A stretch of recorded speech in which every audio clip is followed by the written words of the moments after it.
من لبنان تحجبت وفاءت إلى ربها عز وجل. أخت رمزية، السلام عليكم.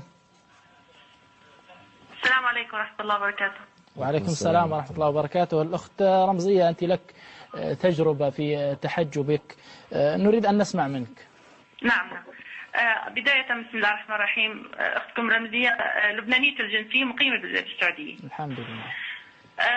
قبل أي شيء حابة بس عندي رسالة شكر ووفاء ورسالة عتب. نعم. أبدأ برسالة الشكر والوفاء بداية. تفضلي. رسالة شكر ووفاء للأخت الفاضلة التي لا تعرفني ولا أعرفها. نعم. لم أعرف منها سوى حجابها. الله أكبر. رأيتها بصحبة زوجها في إحدى المناطق الجبلية السياحية في لبنان. لم تتكلم، ولكن حشمتها كانت تحكي شعيرة عظيمة. الله أكبر. لم يظهر منها شيء إلا الحياء ونور هيبة الإسلام. كانت تقف والجبال خلفها، ولكن شموخ حجابها وثباتها كان أقوى وأرسخ من تلك الجبال. مشهد واحد رأيته للحظات بسيطة أنار بصيرتي لسنوات عديدة. الحمد لله. هذه السيدة الفاضلة كانت سببا بعد الله في التزامي بالحجاب الشرعي الذي هو تغطية الوجه، لسبب واحد: لأنها أثارت إعجابي وتقديري وأثارت فضولي لمعرفة الحكم الشرعي.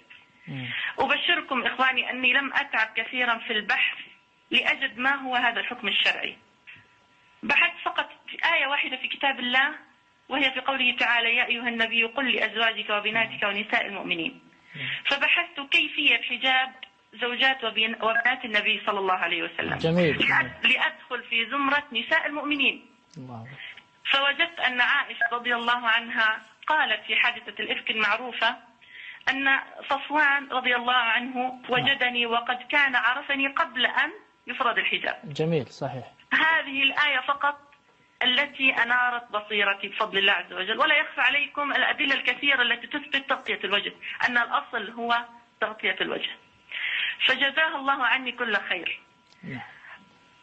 سبحان الله إخواني، من مجرد التزامي بهذا الحجاب وأعلنها من هذه القناة أني لم ألتزم بالحجاب الشرعي لأني الآن في السعودية، التزمت بالحجاب وأنا في لبنان. الحمد لله.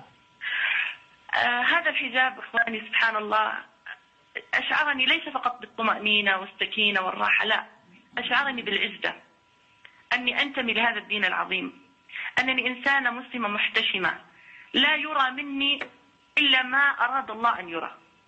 نعم، هذا شكرك. فما عتبك؟ عتبي على أخواتي حبيباتي السعوديات. أختي الكريمة، اصطفاك الله سبحانه وتعالى مسلمة، واصطفاك من بلاد الحرمين، واصطفاك أنك نشأت نشأة نقية صافية بعقيدة صافية سليمة، مستقاة من بيت النبوة ومن أخلاق أهل بيته وأصحابه. فأقول لك ما قاله الله عز وجل: أتستبدلون الذي هو أدنى بالذي هو خير. الله سبحانه وتعالى أراد منك أن تكوني قدوة لغيرك من المسلمات، وأنت لا تريدين إلا أن تتشبهي بغيرك. سبحان الله.